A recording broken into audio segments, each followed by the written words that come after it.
बिस्मिल्लाहिर्रहमानिर्रहीम। अस्सलाम वालेकुम। आज मैं आपको सिंगापुरियन राइस बनाना सिखाऊंगी। आप लोगों की बहुत ज्यादा फरमाइश थी कि सिंगापुरियन राइस बनाना सिखाऊं, जो कि बड़ी मजेदार सी, बड़ी जबरदस्त और डिफरेंट रेसिपी होगी, जो कि आपका कंप्लीट मील होगा। और अगर आप इसकी तैयारी पहले से करके रखें तो इसको बनाना कोई मुश्किल काम नहीं है। तो इसको बनाने के लिए मैं ले रही हूँ चावल आधा किलो, जिन्हें आप बॉईल करके रख लीजिएगा। नूडल्स 200 ग्राम, इन्हें भी आप खुला पानी डालकर थोड़ा तेल और नमक डालकर बॉईल करके रख लीजिएगा। इसके अलावा बोनलेस चिकन ले लीजिएगा आधा किलो, जिसकी क्यूब कटिंग करके रख लीजिएगा। और इसको मैरिनेट करने के लिए आप ले लीजिएगा 1 टीस्पून नमक, 1 tablespoon soya sauce, mustard paste 1 tablespoon, 1 teaspoon कुटी काली मिर्चें ले लीजिएगा। इसके अलावा इसकी ग्रेवी बनाने के लिए 2 टेबलस्पून ऑयल, अदरक लहसुन पिसा हुआ 1 tablespoon, ketchup 4 tablespoon, chilli garlic sauce half cup, सिरका 1 टेबलस्पून, कॉर्नफ्लोर 1 टेबलस्पून और एक चिकन क्यूब को 1 कप गर्म पानी में डिजॉल्व करके रख लीजिएगा। और शिमला मिर्च 1 अदद ले लीजिएगा और क्यूब्स में काट लीजिएगा। और 1 अदद गाजर ले लीजिएगा, छोटे क्यूब्स में काट लीजिएगा।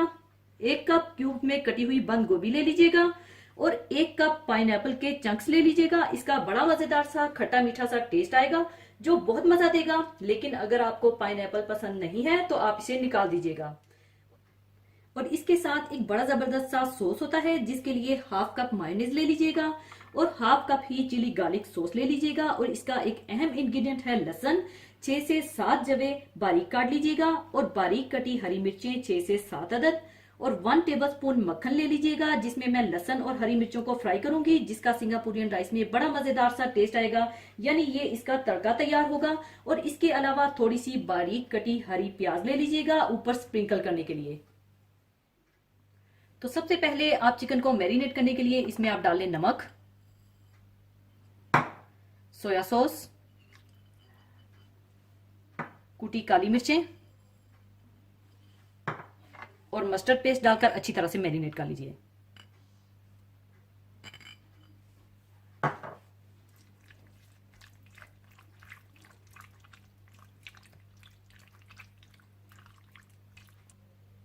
चिकन को मैरिनेट करने के बाद इसका तड़का तैयार करने के लिए पहले आप मक्खन गरम कर लीजिए।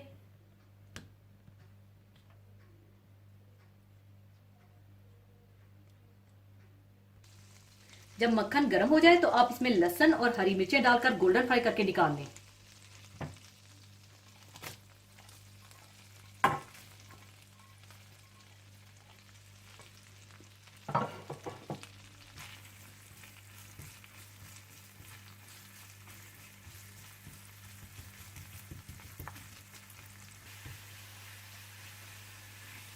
गोल्डन फ्राई करने के बाद आप इन्हें निकाल लीजिएगा।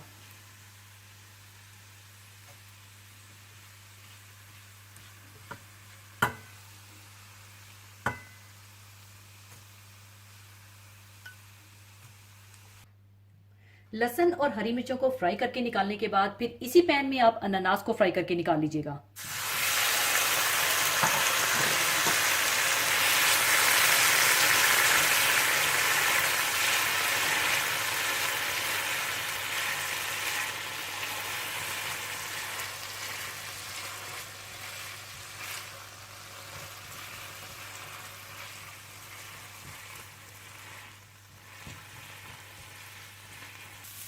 अनानास को फ्राई करने के बाद इसे आप दूसरे बर्तन में शिफ्ट कर दीजिएगा।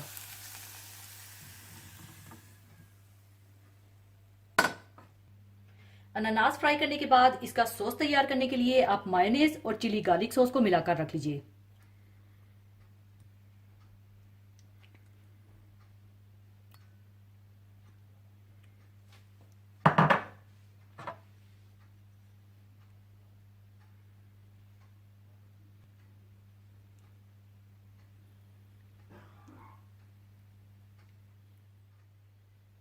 और इसके बाद इसकी ग्रेवी बनाने के लिए तेल गरम कर लीजिए और इसमें अदरक लहसुन डालकर थोड़ा भून लीजिए।